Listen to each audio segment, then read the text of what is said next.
here I don't really, oh, sorry, that little recording note popped up. Yeah, so my research, I haven't conventionally, saw myself, situated either in the women, peace and security agenda or like the feminist political ecology agenda. But the more and more that I have become enmeshed in the study of social and ecological sustainability, which is the school that I'm housed in, I find my research is constantly rubbing elbows with the women, peace and security agenda and with feminist political ecology. And I think it speaks broadly to the common interests of all of these different research agendas to be thinking about these challenges of security, of climate change, of resource governance, of gender relations in more holistic and systemic ways, and appreciating how complex these problems are and how interlinked that they are. And so, for example, I mean, what I had been working on when this invitation landed in my inbox is, doing an analysis of climate policy through a gender lens, and needing to draw on all of these literatures and finding these commonalities, all of these researchers that come at the challenges of climate change and security from all of these different analytical perspectives. And yet we kind of need all of this expertise in order to really understand what's going on. And I think in terms of, I mean, I don't work in the conflict or post-conflict sphere as much as others on this panel, and I assume in the room there and online here. But I think really understanding long-term stability and security issues are going to require attention to these complex dynamics. And I know Carol has been making these arguments in her work, and I'm fully convinced on the ways that she's bringing in these questions of climate change, but also thinking about broader economic systems. And I think that's the one thing that I would encourage all of us to be thinking about as well, as we think about these like complex, interconnected, systemic challenges that we face. And for me, that's what I found most eye-opening in terms of the more that I work with people who are in the field of ecology and geography and feminist political ecology in particular, the way that they see all of this kind of fitting together. But I'll draw a little bit back on kind of how I conceptualize this through the land governance and security lens. So my own research interests in land began with concerns over land grabbing in sub-Saharan Africa in particular, but it's a phenomenon that happens all over the world as we see expanded interest in land, especially during the 2008-2009 financial crisis and this the scramble for land. And I wanted to understand this, these questions of land politics through this lens of gender inequality. And approaching this from like a conventional political science background, looking at rules and governance and legal frameworks is really important, but it also really required understanding, customary practices, the roles in which, the ways in which customary could support, but also hinder women's equal access to or control over land and resources. And for me, it was that linkage between informal and formal rules and governance and how they interlinked that was really important for understanding vulnerability and resilience in those contexts. And then, what do we do with that on a global scale if we're trying to address this through global economic and political systems and recommendations and that kind of thing. And that's when I first started to bump into the feminist political ecology literature, because it offers that way of really understanding the linkages between gender relations, political relations, resource management at different levels and scales of analysis. And that's where I find that's really, really helpful. And the more that I engage with the feminist political ecology literature, it also prompts me to think about, how if landscapes and resources are changing under climate change, which they are, what future stresses might we anticipate? What is that going to mean for gender relations if we're going to change the way land and resources are managed?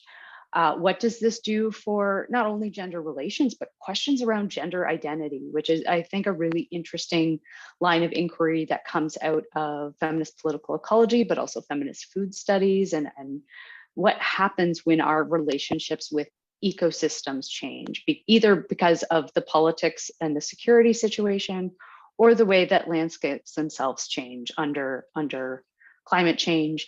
And of course, with that, broader questions around displacement, changing ecosystems, decreased biodiversity. If we see, communities that are losing access to foodstuffs and crops that they've long relied on, water stresses, all of these things kind of play into it.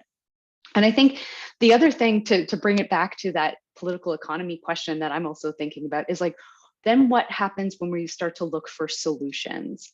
And I think this is where I think there's kind of some interesting overlaps if we're looking at this through a security lens, like the ways in which we're going to secure communities under threat from climate change, but also thinking about the techno-scientific solutions that come in when we're thinking about things like food security, how we divide up and manage land.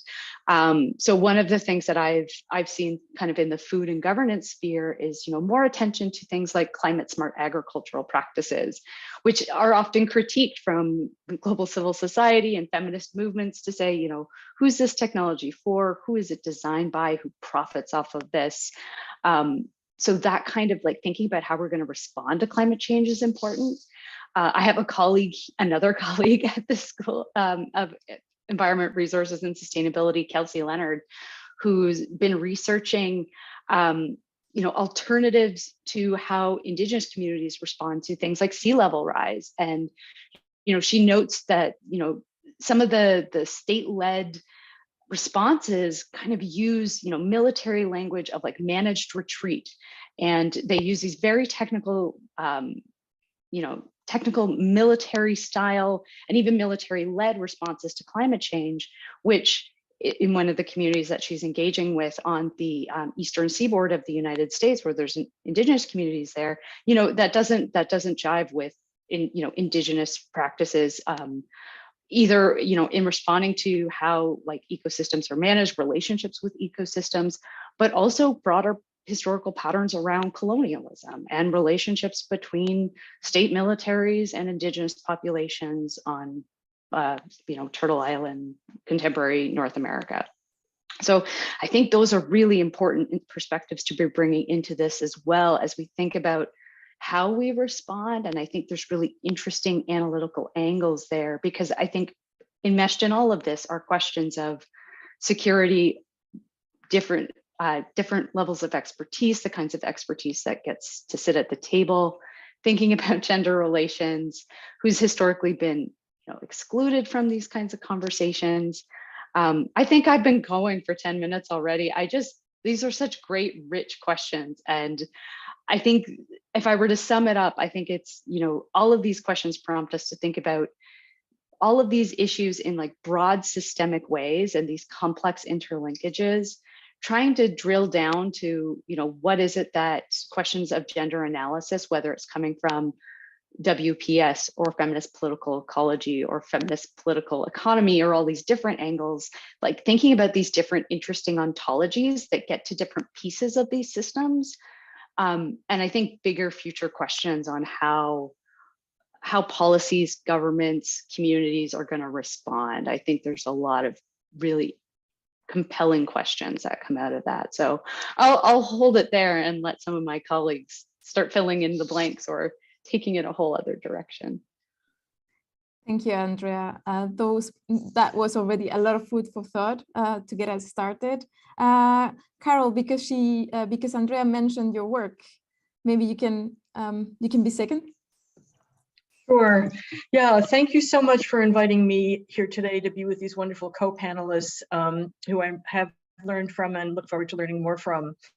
I also just want to say that although what you're seeing at the moment is me speaking, much of what I'm going to talk about today reflects work that Claire Duncanson and I have been doing together on the Feminist Roadmap for Sustainable Peace and Planet project.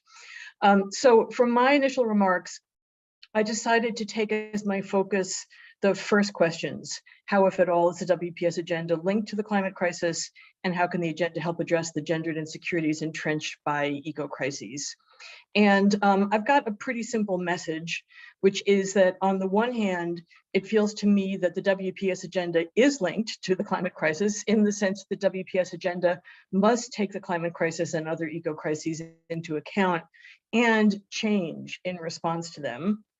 But on the other hand, I worry about the second question, about asking how can the WPS agenda help address the insecurities entrenched by eco-crises, because I think we need to be careful not to WPSize eco-crises any more than we should securitize them. Okay, so the first point, the WPS agenda has to change in response to these crises.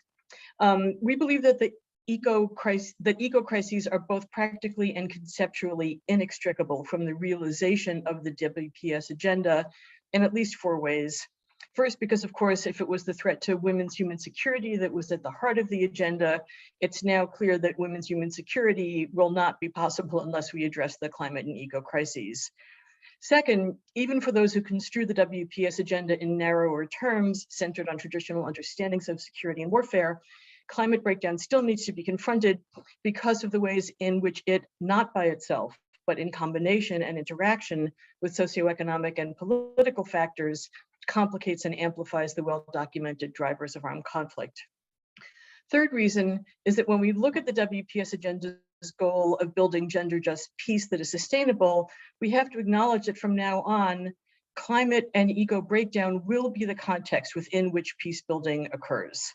As such, it creates severe challenges to the project of peace building, so much that it really has to transform our understanding of how to build peace. We have to both understand the ways that climate breakdowns impacts peace building, but also the ways in which every decision that is made as part of peace building will have impacts on climate breakdown and act accordingly. In relation to the first, the ways that climate breakdown impacts and undermines peace building, just a few examples. Peace building requires the provision of jobs and livelihoods, at the same time as climate breakdown destroys the conditions for maintaining livelihoods. Peace building requires addressing issues around land reform and restitution, at the same time that climate breakdown reduces the quality and quantity of land available. Peace building requires dealing with the injuries caused by war as well as the health needs which went unaddressed during war, while climate breakdown puts additional pressure on health services through the rise of infectious diseases and the increase in illnesses when temperatures rise.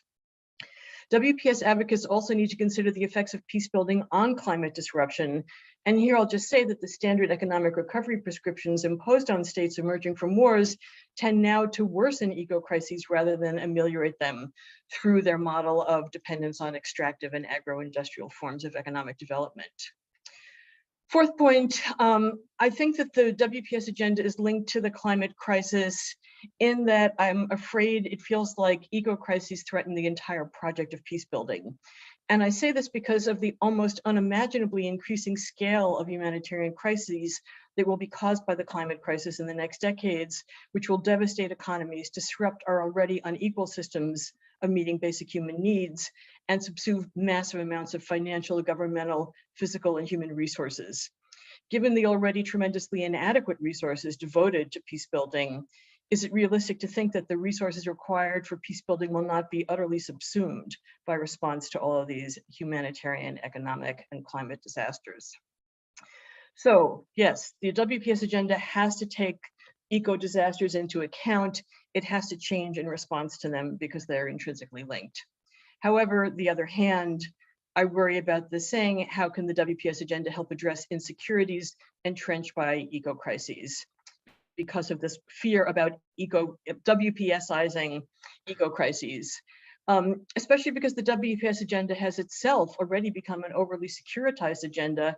And of course, climate change is already a hugely and disastrously securitized agenda, including in the ways that Andrea was just referring to. Already, recognition of the dangers of climate change has, in the global north, led to the idea of climate security, which represents climate change as a threat multiplier. In this framework, the threats to security that climate change will create are not threats to human security, but to national security, or national security of countries in the north, to the state's political and economic power, and their place in power hierarchies and the operations of the militaries that are used to protect those interests. I think we all know a lot about the dangers of securitizing climate change. I'll just quickly run by 4 of them. First of all, it justifies increases in budgets for militaries and other security institutions, thereby sucking up resources that we need to solve the climate crisis. They lead to expanding military training and operations, which in turn means increased use of fossil fuels and greenhouse gas emissions, when the US Department of Defense, for example, is already the world's largest institutional user of petroleum and single largest institutional producer of greenhouse gases in the world. Third, the framing of security puts preservation of the status quo as the goal, while dealing with climate change is going to require massive changes in the status quo. And fourth, this framing locates climate change threats to security as coming from its victims, coming from outsiders, coming from people in other countries where the violence that threatens instability will occur, where the marauding hordes will try to get into the north, instead of locating the threats to the planet as coming from those countries' militaries and corporations which are most responsible for the climate and eco crises. But perhaps the worst danger is that approaching climate change as a security crisis completely misdirects our attention if our intention is to do more than simply having gender-sensitive responses to the impacts of climate change, which is what I fear some versions of the WPS climate change conversation are more focused on. This securitization of the climate crisis misdirects our attention because the climate crisis is not a crisis of security. It is a crisis of capitalism and a crisis of white Western masculinist framing of the relationship between man and nature. If we misname, misunderstand what this crisis is about, we will misunderstand what we need to do to try to fix it.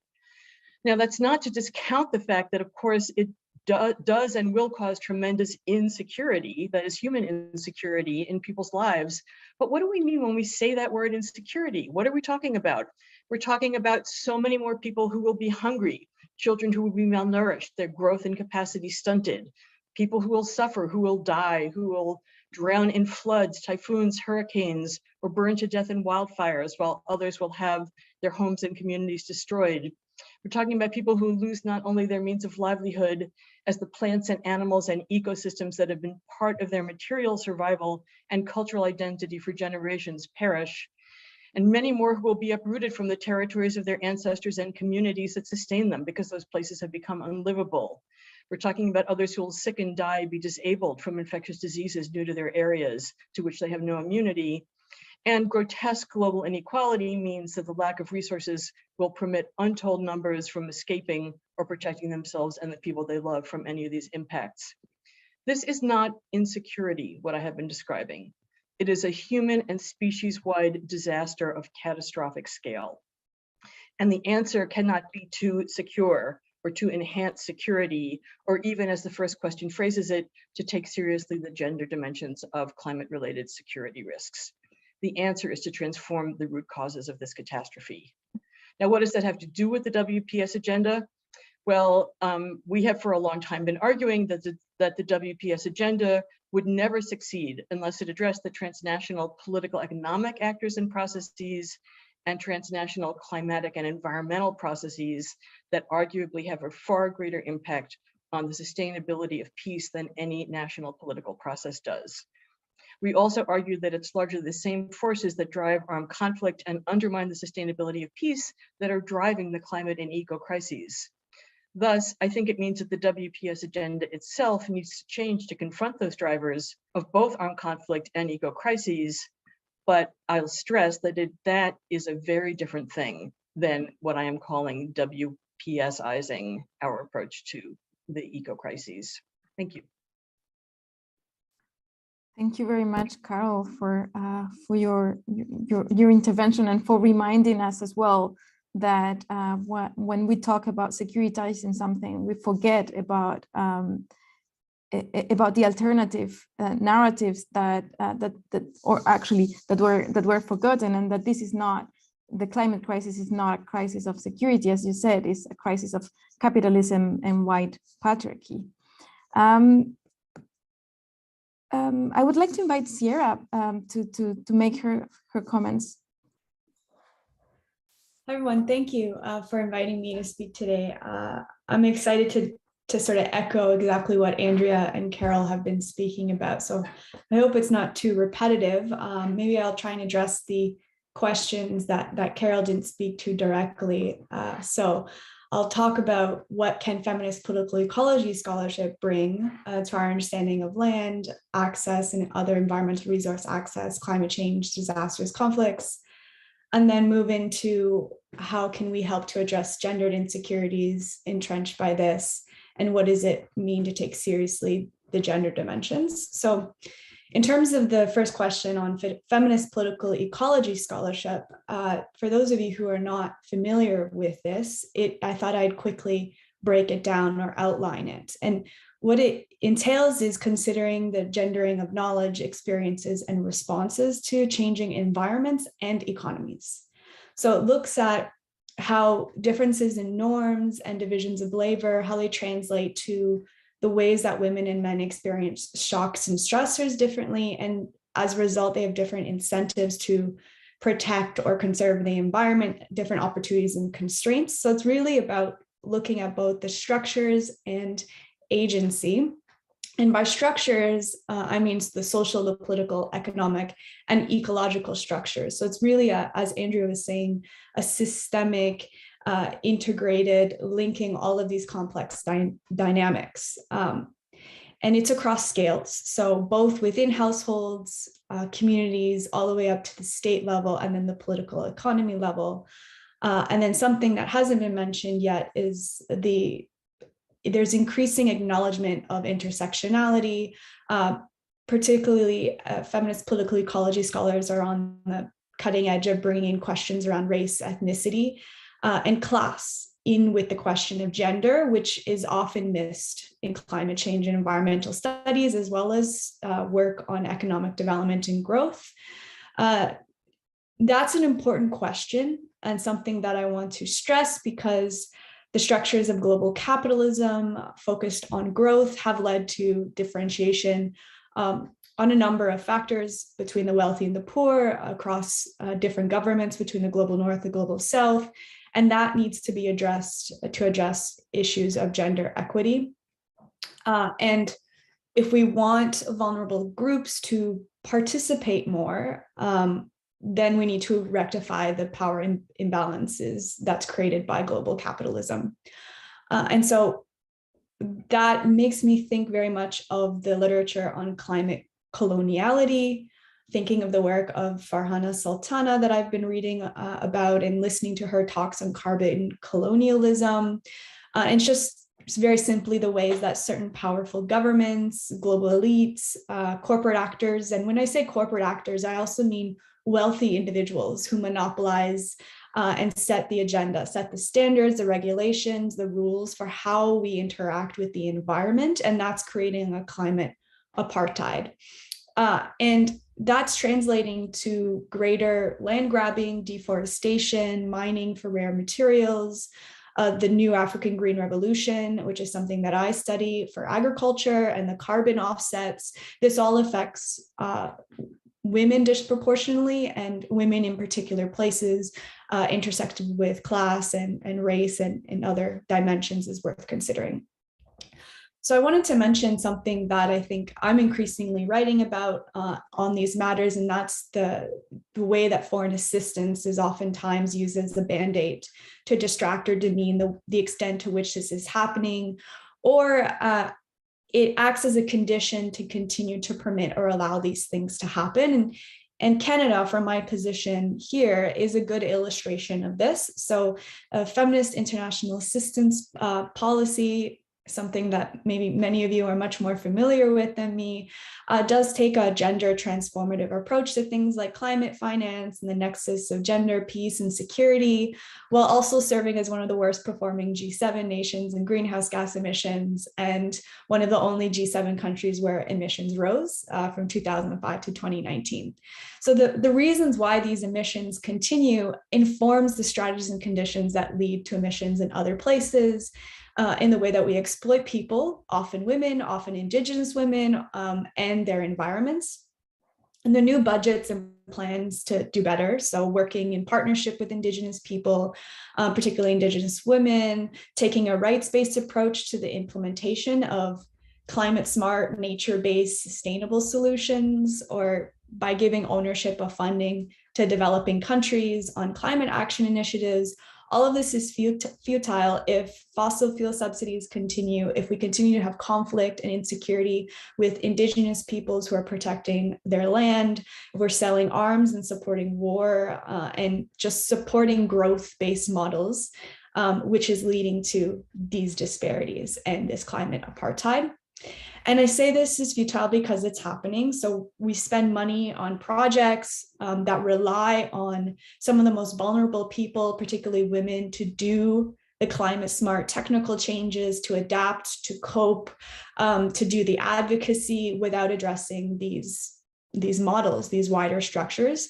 Of course, it's not just Canada. We see with COP26, the UN's World Food Systems Summit, there's a clash. There's a mismatch between states and activists, including women's rights activists and organizations who are trying to hold these global regulators, these policy spaces as accountable for privileging global corporate elites in setting the rules and standards and for funding activities that not only exclude them, but actually restrict and constrain the possibility of mitigating environmental catastrophe.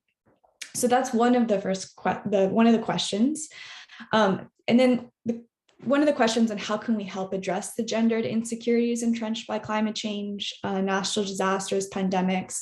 My simple recommendations are to get political, so stop paying lip service to the inclusion of activists and movements advocating for anti-racism, gender equity, justice, sovereignty, and do the work. Support those trying to do it, spend the money, build the capacity to use that money in ways that are in line with their rights and values, including the way that they would like to regulate their land, water, and seed.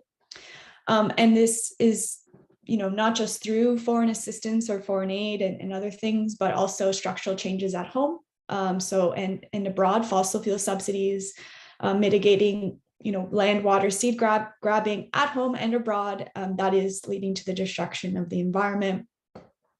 And again, like just an example from my own work, which is focused on critically looking at the African Green Revolution. What we see in a lot of the interventions being supported is to invest in women in the global south to pursue sustainable farming techniques, which is while still encouraging an industrial agriculture model at home and there through the Green Revolution. And it's pushing women who they're trying to support and other peasants off their land, forcing them to migrate or forcing them to degrade their environment. So we need to move towards these wider models for farming and other ways that we use the environment that's not exploitative of poor and racialized people. It's not in ways that's not extractive and destructive of the environment, moving towards sovereignty. So giving people more control and to support other values beyond profit and growth. And then the last question around what does it mean to take seriously the gender dimensions of climate-related risks, security risks. So these recommendations, I would say, are targeted more for researchers and scholars. We just published a systematic review of all the gender and climate change scholarship in Africa. And based on this, we've seen trends and gaps in this literature. And so I think there's a lot of room to build off of feminist political ecology scholarship, feminist, environmental, feminist geographies. And really, this is about more research on the role of institutions and not just the focus on women and men. Of course, not just sex disaggregated data at the individual and household levels, but more broadly, the way that they interact and relate with different institutions. And that also means not just the way women and men relate to each other, but the way that they relate to different institutions across scales. So local, us with the state, with global corporate actors, with foreign assistance, for instance. So there are questions around political and economic ones, as well as scholarship between women and men or looking at society.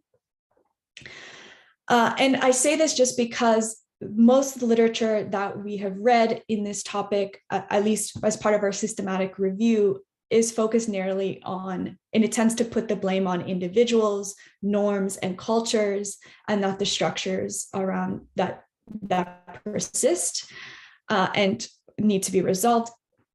And consider other concepts like concepts of degrowth, political transformation, social movements striving for sovereignty, including around women's rights, and consider more collective actions around adaptation and resilience rather than just individual or household level actions. And perhaps as important as it is looking at the community and local level, but also I think there needs to be a shift in focus to restricting wealth and riches and less on the vulnerable and poor women in particular. So I look forward to discussing that further. Thank you very much, Sierra, for your remarks, and also for that work that you've been doing with your colleagues that looks at what is there in the literature. Just one little point, because I think it's really important as well for the research network on women, peace and security. Something that Sierra pointed out is the fact that it's not only important to look at WPS from the domestic level and the international level. I know that in Canada there has been a lot of debate as to how to increase as well WPS action in Canada. But what Sierra was pointing out is that those connections between what Canada is doing at home and abroad, and how the growing emissions at home as well are affecting the international sphere. And last but not least, Bernadette Resurrection, please, the floor is yours. Thanks, Maria, and good afternoon from Kingston. Thank you really most kindly to the organizers of this roundtable for inviting me. I'm delighted to be here and to learn from everyone, including very knowledgeable colleagues and friends from WPS, since I really am not often in the security space, shall we say. So my take on today's theme of gender, actually chiming in already with what the previous speakers have already said, is actually premised on feminist political ecology, but from a specific starting point. So my starting point would be the feminist political ecology of extractivism. As many of you, I suppose, out there would know, is that extractivism can be defined as activities that remove large volumes of non-processed natural resources, or those in limited in quantity, particularly for export, and is often tied up with transnational capital, the state, as well as neoliberal agendas. I remember, for instance, some years ago, Naomi Klein calls extractivism a dominance-based relationship with the earth, one of purely taking, which is really the opposite of care and stewardship. Another writer, Auchelio Hitchcock, actually further explains extractivism as high-intensity, export-oriented extraction of common ecological goods rooted in colonialism and the notion that humans are separate from and superior to the rest of the living world, which actually is, of course, reminiscent of Cartesian logics during the European Enlightenment period. And so just to revisit, how is climate change related to extractivism? Of course, one is through fossil fuel extraction, and I don't need to elaborate on this, but just to also flag that the latest IPCC 6th assessment report was just released a few days ago, and which has said in no uncertain terms that the window of opportunity for action is brief and rapidly closing. Another form of extraction, as you know, is timber extraction. Deforestation and industrial agriculture are also sometimes considered forms of extractivism, as they extract resources from the land, causing severe ecological depletion. And third, as a reaction to the challenge to reduce dependency on extracting fossil fuels from the ground, there is now an intensified shift to renewable energy. So there is now the race to mine rare earth metals and other metals such as copper and lithium. And the race is on. And as they are used, as you know, as key components in solar panels, batteries, electric cars, etc. However, what is clear with this new form of extraction, well, relatively new, that the same corporate business models in metal mining that optimize profits over sustainability and human labor, the very same model behind fossil fuel extraction has remained largely intact and unchanged. So in the face of threats to land, rivers, water, and ecosystems, threats posed by extractivism and the lives and livelihoods that depend on them, environmental defenders are protecting nature from further extraction.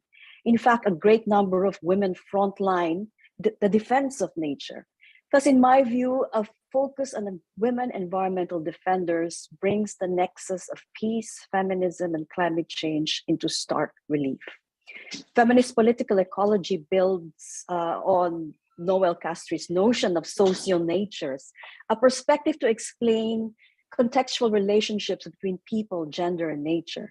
In this case, it refers to rural and indigenous women's social practices, such as in the use and access to resources to address reproductive and productive needs. Women and BIPOC groups, through their context-specific positioning in natural resource use and their stewardship practices within ecosystems, indeed have a high stake in defending nature from extractivism. Colonial legacies of extractivism also inscribe their effects on the bodies of indigenous women. Radiation poisoning through mining is most apparent on women's reproductive systems, with impacts such as increased cases of ovarian cancer, miscarriages, and birth defects. BIPOC women are then invested in protecting nature.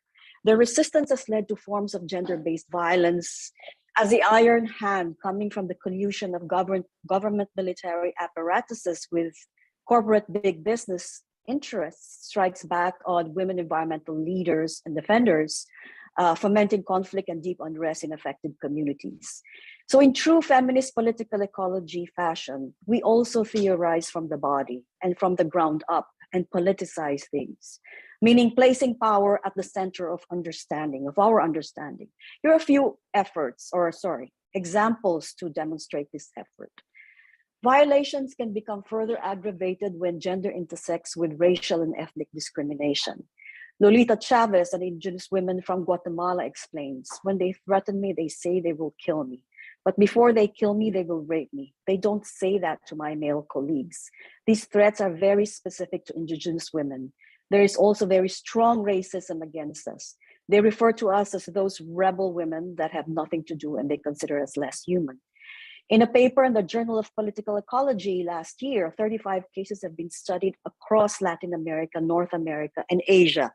Many women environmental defenders were murdered in the context of mining, conservation, hydropower, development, and logging. There have been, in my own country, the Philippines, there have been 80 killings recorded between 2002 and 2022. This includes the deaths of 33 women and girls in 14 separate incidents, according to research conducted by civil society organizations and documented by EJ Atlas, the largest database documenting environmental justice cases worldwide.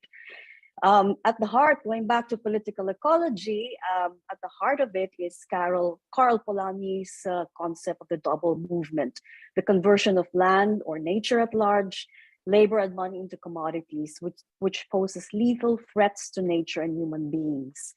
This leads to grievances, resistance, and demands for security, social protection from the increasing marketization of bodies, life, and nature. Feminist political ecology reveals the intersectional power and social differences and the effects of the commodification and extraction of nature rooted in colonialism and patriarchal and racial capitalism, and in turn, intersectionality in people's own resistances. Women are actors in environmental justice movements as protectors of sustainability and community rights. They're not merely victims, but rather political subjects able to transform and resist negative aspects of contemporary extractive practices. Additionally, women environmental defenders combat misogyny, as my examples have shown, and are often delegitimized based on their gender and race. Trying to enter public political spaces for debate turns them into targets of multiple forms of violence. The ongoing COVID-19 pandemic has effectively shrunk democratic spaces and the capacity for grassroots movements to come together. With the increase in repression and surveillance states, the fate of frontline environmental defenders is very much on shaky ground. With possibilities for a different world, while possibilities for a different world are actually plentiful, the rollback on environmental and social protections is likely to rise, especially in the context of war, as governments and corporations seek to extract their surplus once again from free or cheap nature, cheap fuel, cheap labor, and even cheaper and persistently undervalued female reproductive labor. These are all profoundly interrelated, as they only rely on these extractions to realize their neoliberal agendas. These relational drivers and relational ontologies from the perspective of feminist political ecology of extractivism collude to instigate the huge challenges of our times. Climate change, pandemics that are due to pushing aside nature and wildlife to the geographical margins that unleash viruses that attach to human hosts, and finally, imperialist and neocolonial wars of aggression that compete for cheap fuel, but also aspire to win back lost empires and their colonized subjects. So I leave it there, Maria. Thanks very much.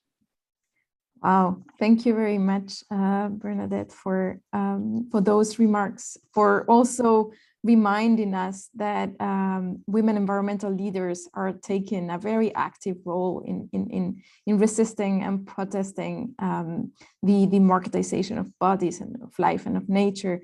And I was wondering as well how this all will change if we put life reproduction instead of profit at the core of how the world works, right?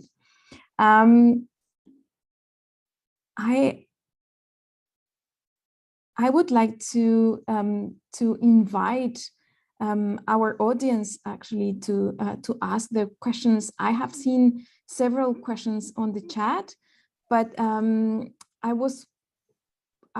going to ask a couple all together so that we can first do one round of Q&A.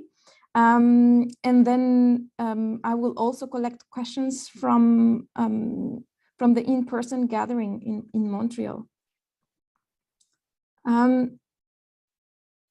So there's Juliana Rincon, who's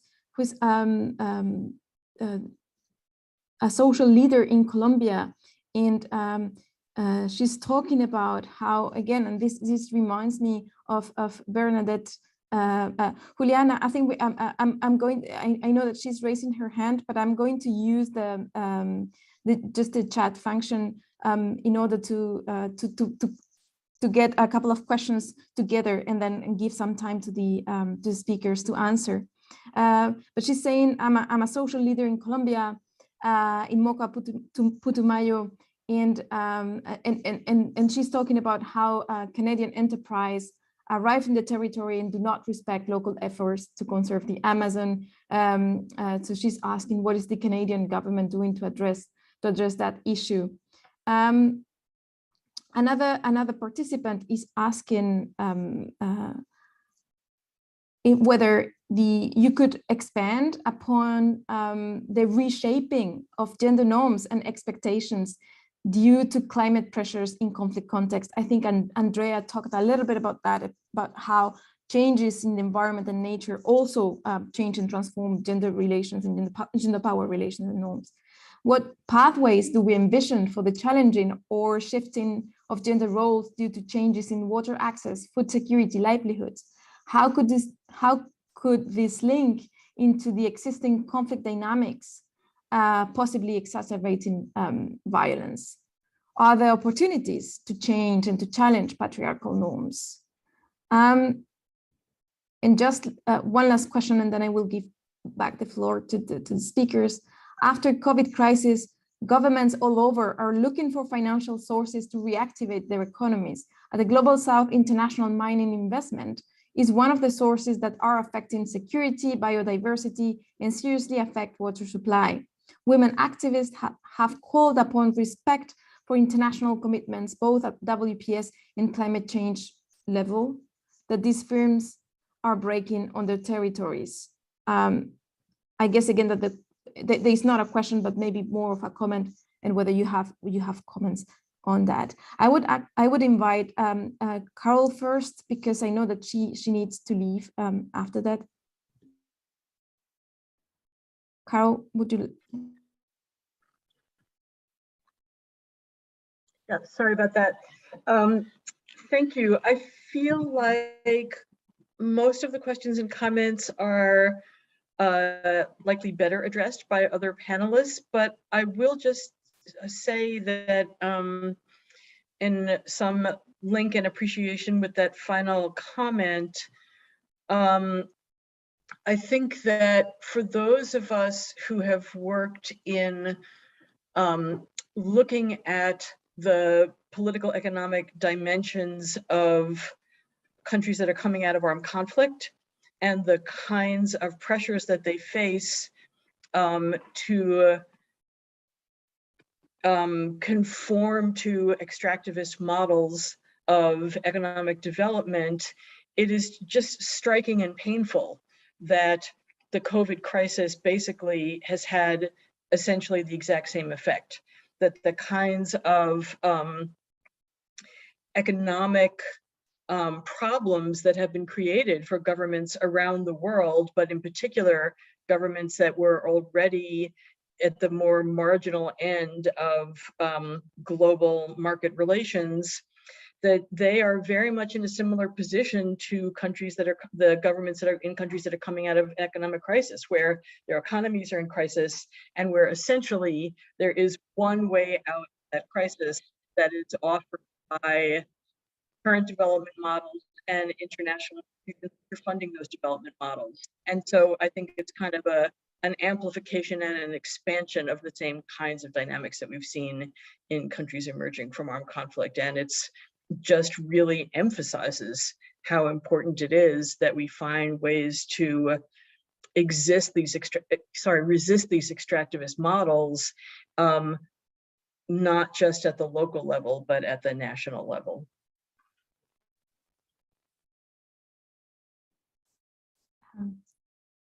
Andrea, I think that the question, yeah, one of the questions was really about some of the comments that you made at the beginning. Sure, yeah, and I mean, so Juliana, apologies, I don't have the details on the case that you're talking about. I don't know that the Canadian government, I'll comment just because I'm based in Canada.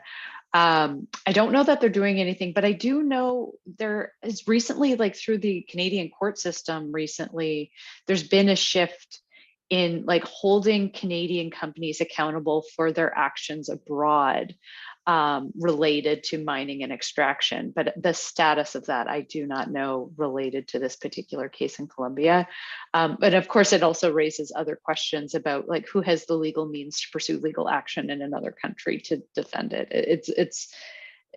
Yeah, apologies that I don't have more detail on that. But the other question about the reshaping of gender norms and expectations, I think is really interesting as we see, changes and the examples in the question around water access, food security, and so on. And I'll just speak to it kind of in broad terms of like what I'm familiar with around issues of kind of food security and climate pressures. Like one of the trends that we see in different parts of the world, and of course it always takes like different local incarnations, like it looks different, context always matters. But if we're seeing, movement due to, say, lost livelihoods due to farming, people who are moving, again, typically we see kind of men moving from rural to urban areas in search of work as a kind of broad generalization, and more women stepping into like household provisioning as one thing. Like, so we see more of like women perhaps leaving households to work. And that definitely changes those dynamics, but whether or not that leads to kind of any more freedoms, if not more pressures on women in already, stressed contexts. Same thing with water stresses. If water is becoming either more difficult to find or more expensive to pay for, you just end up with kind of, amplifying burdens that we already see that fall along gendered lines in that broad way. And so the question about whether or not, or how it could exacerbate violence, I'll leave that to people who work more in the security area, but certainly around, gender-based violence, domestic violence, those kinds of things. I mean, broader stresses, economic, ecological, certainly we see evidence of that exacerbating gender-based violence in many different contexts. But are there opportunities? I think there are some say, sure, there are opportunities, right? If we do have spaces where women are, say, moving into, say, more food markets, they're getting into crops that men maybe historically have managed as they leave particular industries. I think there's opportunities there, but I wouldn't want to paint a universally rosy picture here, especially given the broader context of what we've been talking about, which is the broader economic pressures and dynamics that are going on, the role of, corporate actors in these spheres too. So it's a kind of those are broad generalizations, but it's a big, interesting question about how those roles change over time. I see hands have gone up. I'll stop there. Yes, I think Sierra and Bernadette want to also intervene. Sierra? Yeah, thank you. I completely agree with what Andrea is saying. And I would just maybe wanted to provide some empirics to that, to support that, although there's lots of evidence to suggest that gender norms, relations are changing as a result of climate change. Some of the evidence I found from research in Northern Ghana in rural communities, speaking with women, they've shared to me, obviously their environment's becoming, their rainfall pattern is becoming acutely erratic, and heat stress is affecting their ability to produce and cultivate different fruits from trees and things. And so what that has meant is that there's greater competition for those natural resources. And that greater competition, it can create conflict within the community and within households between husbands and wives as well. And just to name an example, so in that context, women were explaining to me that their husbands weren't able to provide them the food that they needed to cook, to prepare for their families. And so they were forced to spend more of their livelihoods or their incomes to feed the family. So that's in line with what Andrea was saying. And as part of the wider conflict going on, ethnic minority women who were not necessarily part of the land holding families that we saw in those communities, so they're not entitled to land, they had to rely on sort of indigenous people or people who settled in the area and govern the land. They went to them to access some of the communal resources like trees, and because of climate change, there's fewer fruits on the trees, and they're being turned away. So even though they're normatively, locally governed by community, they're actually being excluded and pushed off of asking for those resources. So it's just to highlight that there are gendering and even ethnic-based inequalities, disparities in that. But this is all part of a wider context of competition over resources as exacerbated by commercialization. And so climate change and the effects of climate change are being dramatically increased because there are farmers coming to the area and taking huge amounts of land to farm or taking huge amounts of land to mine, pushing people to work on smaller and smaller parcels of land, or they can't access those other resources. So the point being is that climate change is a big part of the story, but it's also not the only part of the story. And it's linked dramatically to these wider forces going on. And gender is an important part of the story, but conflict and security is happening at multiple levels. It's happening within households, between husbands and wives, brothers and uncles, and sons and fathers, also within communities, between chiefs and ethnic minorities, and then between the communities and the state and other wider actors. So I just wanted to sort of point to the wider systems at place, because it can lead to sort of maladaptive, unsustainable practices.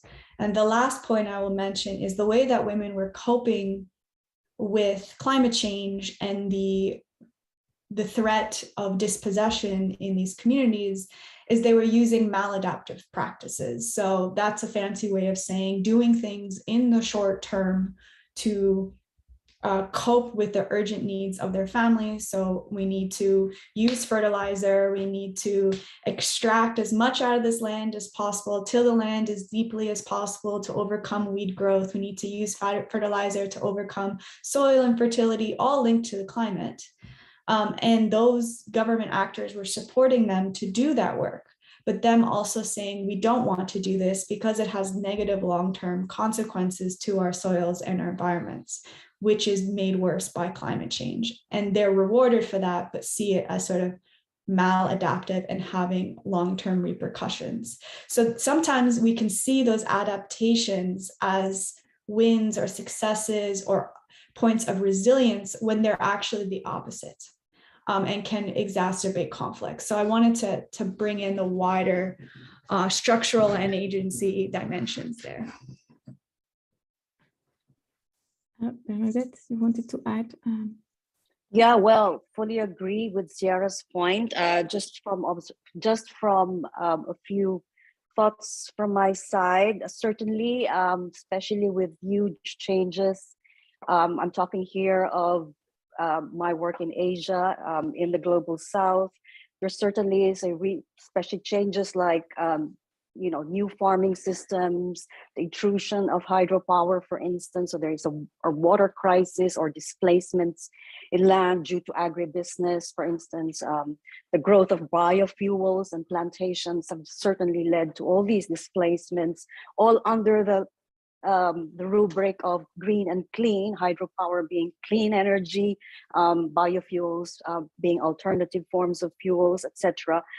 Certainly there is a reconfiguring of labor relations on the ground, if you like, even gender relations, shall we say. There is a re-stratification of people, of societies, new classes emerge, shall we say, new gender dimensions, new gender roles. So this is really the sort of landscape of development and change. But I'd like to also, having said that, I also like to point out during periods of crisis, what I find is that there is a re-entrenching of gender norms and gender inequalities and gender injustice, I would say. And I mean, we've seen it in COVID, for instance, and we've seen it in climate stressed societies where responsibilities and obligations around social reproduction actually intensify and reach crisis levels and intensity levels. And what this teaches us is that really social reproduction keeps our societies buoyant to a large extent. And paradoxically, they're the most social reproduction is the most undervalued types of work, and of course the most, shall we say, in a sense, it also is necessary to keep capitalism afloat, to keep neoliberal agendas afloat. So these are all, I mentioned earlier, relational ontology. So these are all so profoundly and tightly linked to one another. And so the flip side would be, if we're talking of social reproduction, then I suppose the challenge here for us is to rethink the notion of care. First, of course, rescuing care from the laps of women, solely from the laps of women. and rethinking ideas of sufficiency, rethinking ideas of well-being, rethinking ideas of, I won't even use the term sustainable futures, but perhaps borrow a term from our colleagues in Latin America, buen vivir. I'll leave it there. I mean, thanks again for giving me a chance to speak. Thank you, Bernadette. I know that we have 7 minutes left, but I would like to take as well the chance to get 2-3 questions from the audience in Montreal. Your camera is not on anymore, so I cannot see. Yeah, okay, good. So I would like to invite people in Montreal to ask their questions.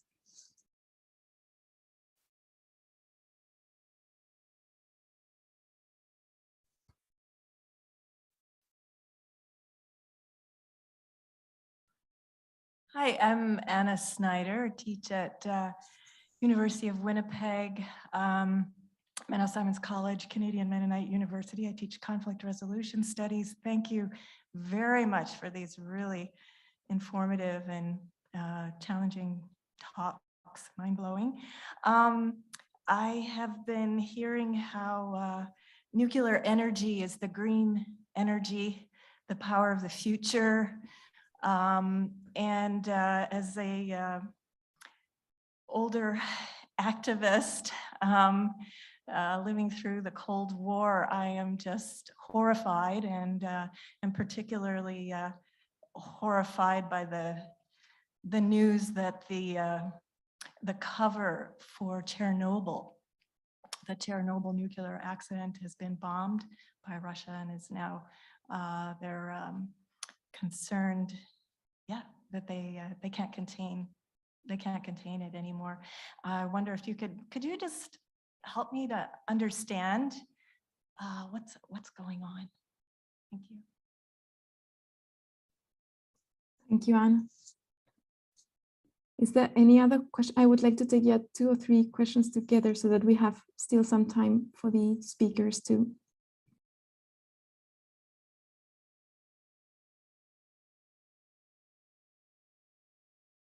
No more questions from the chat or from the audience in Montreal?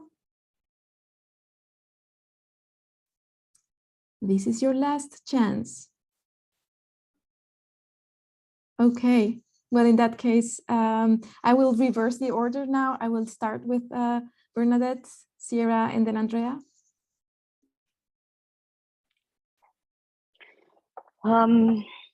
I cannot explain it myself, I'm afraid. I mean, with reference to the last question, which seems to be a trend, and it's not just in Europe, but in many other places, Asia included. There seems to be a kind of resurgence. I did mention it earlier, trying to reclaim empire. And with that, really,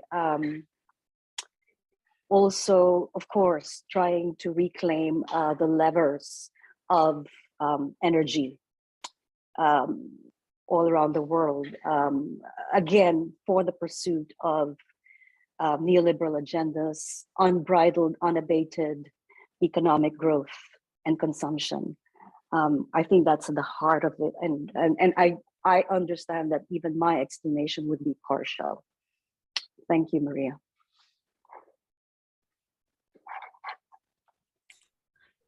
Yeah, so it's a good question. Now, I don't know much about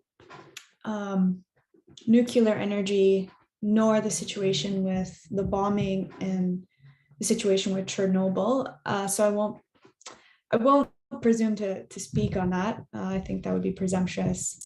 I guess maybe the one thing I will say is, when we think about the importance of sustainable transitions, it might be worth considering that it is necessary to consider not to only focus on the technocratic side of things. I know Andrea was speaking about that in her very first talk. As much as sort of green energy, green revolution, climate smart this and that is important. It won't get at the amount of the sort of the growth profit-oriented models that we see. It'll still, eventually when we run out, we'll go colonize Mars and colonize the moon and whatever else. It's just this focus on growing, using ever amounts of growing energy, having other countries come to that level of energy use and growth. It's not sustainable. And I don't think any green tech, whether it's nuclear energy or not, is going to resolve that. So that's just the one thing I will say there.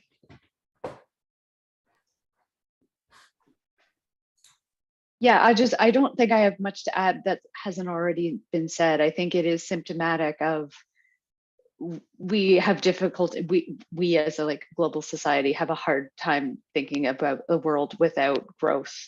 And I think it's that constant search for energy that it's easier to look to this solution for an energy solution rather than to actually look at the way that our societies are organized and the way that we engage in extraction. I think has been really well said already.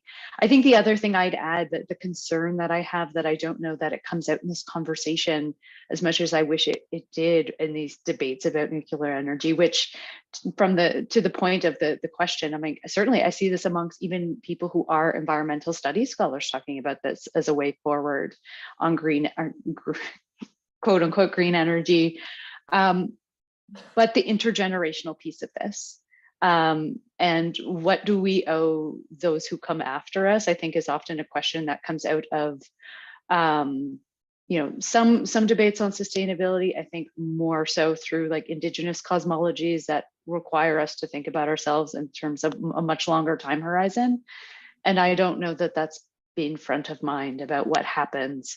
But also, I mean, to what Bernadette said also before around the mining that gets us the resources in order to have nuclear energy and all of this. I think there's a lot of open questions about who's affected and who makes the decisions and where the power lies. Yeah, not probably a satisfying answer, but I think great question about kind of where that fits with everything else we've been talking about. Thank you. I know it is time, but they are telling me that there's a burning question in Montreal. So if you allow me, we will take the question and take a couple of more minutes. Thank you. Thank you. It is burning. I appreciate the fact that you're letting me speak after your last call. Thank you very much to all the speakers. These are hard-hitting and illuminating perspectives that you're bringing to our WPS table and agenda. And I also appreciate very much the fact that you're drawing upon political feminist ecology, critique of capital, global capital and global capital structures to point to the root causes of these issues. So if we are aware, if we accept that that is the root cause, right, and that the root causes lie in a systemic kind of analysis, are you able to imagine an alternative? What is the alternative, systemically speaking?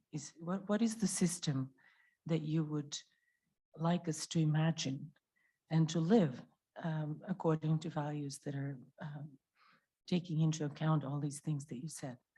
Thank you. Very good question to end the roundtable. Very difficult to answer, so I wouldn't like to be one of the three speakers. Please go ahead, Sierra, Andrea, and Bernadette, if you have answers for that. It's a great question to end on, so I appreciate it because you have to think about your vision for the future. The world we're living in which is dependent on ever growing extractivism and exploitation of people's labor is, for lack of a better term, not sustainable. It's catastrophic, maybe is more accurate. So when I'm thinking about a world in which I want to live in and which I think is necessary for the future, is to add in those things that are not part of that picture. So it means, you know, part of what Bernadette's saying about rethinking care, rethinking well-being, that's what needs to happen. I think it quite nicely puts, it's sort of the complete opposite of what we currently have. Care, when you think about care, it's not individualistic, it's cooperative, it's not conflictual. If you think about care, it's relying on community, and not individualism, not competition. And an empire which would rely on social reproduction and care would look very different than the growth models and the empires that we see trying to get ever growing amounts of energy and other resources. So the world that I want to live in is one in which our systems are based more on care. I know in agriculture and food, which is the area that I do my work in, agriculture and food is much more than a commodity, is much more than profit and growth. It is a cultural resource. It is more than a resource, right? It's cultural, it's nutrition, it's health, it's history, its place for many people. And so maybe in that particular sector, we can think about models in which prioritize those things. It's also environment, it's agributic, it's biodiversity. So incorporating those elements more specifically into our different policies and projects and what we fund in terms of services, and supporting actions that foster those things as opposed to just growth and commodification is the world that I want to see. And I think there are models currently in place and people all over the world pursuing them and advocating for them. With food, we see food justice movement, we see, you know, anti-racism movements. This is at the heart, I think, of a lot of the activism and movements and actions we're already seeing. They are fighting against growth and profit-oriented and individualistic models. They are already living a life that incorporates these values. And so I think we can cherish and support them and adopt them, and support their efforts to, you know, withstand sort of the push to commodify and industrialize. So, yeah. We're really running out of time, so Andrea and Bernadette, please. Sure, I don't have much to add to what Sierra already said, because I think it's a great question about how to live. I think the lesson that I'm trying to take is how to listen from these movements and people who are telling us what they need and want. And again, I'm thinking of peasants' movements, food sovereignty, the proponents of agroecology and biodiversity, and the protectors of old growth forests, and the protector of water, like water defenders. And I think all of these communities are telling us what needs to be done. And so I'm not in a place to tell someone how to live, but I would encourage you to listen to these groups who are telling us what we need to be doing. Thank you. Yeah, from my side, well, I think I definitely agree with what has been said already. And the good news is that there's not one answer, that it's actually very plural. And it's a real, a refreshing thought, because then it counters the whole idea of a hegemonic, Eurocentric, expert-led knowledge. It does give us some kind of room for justice, epistemic justice, shall we say. Thank you. What a fantastic roundtable, how inspiring, how also informative it has been. I would really like to thank these speakers for having taken the time and having put all the energy and their thinking into crafting answers for our questions. I would also like to thank the audience for their engagement in Zoom and in Montreal. And I hope that we can meet soon again to continue the conversation. Thank you very much. Have a nice rest of the conference. Bye. Thank you for inviting us. Thank you. Thanks so much.